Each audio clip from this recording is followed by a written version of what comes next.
অযাচিতভাবে কিছু রাজনৈতিক দল জাতীয় নির্বাচন নিয়ে শঙ্কা সৃষ্টির চেষ্টা করছে বলে অভিযোগ করেছেন বিএনপি মহাসচিব মির্জা ফখরুল ইসলাম আলমগীর। রোববার সন্ধ্যায় ঠাকুরগাঁও জেলা বিএনপির দ্বিবার্ষিক সম্মেলনের স্থল পরিদর্শন শেষে সাংবাদিকদের তিনি কথা বলেন। এ সময় উদ্বেগ জানিয়ে ফখরুল বলেন, সঠিক সময়েই নির্বাচন হবে এবং তা জনগণের কাছে গ্রহণযোগ্য হবে। জেলা বিএনপির দ্বিবার্ষিক সম্মেলন প্রসঙ্গে তিনি বলেন, সম্মেলন উপলক্ষে নানান আয়োজন করা হয়েছে, সম্মেলন সফল হবে বলেও আশা প্রকাশ করেন তিনি।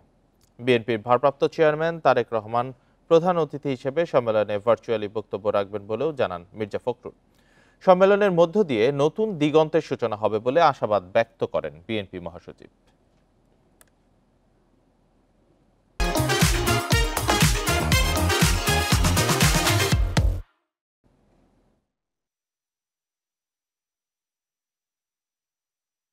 আমরা একটু উদ্বিগ্ন যে কিছু কিছু সংখ্যক ব্যক্তি অথবা রাজনৈতিক দল তারা অযথা অযাচিতভাবে এই শঙ্কা সৃষ্টি করবার চেষ্টা করছেন।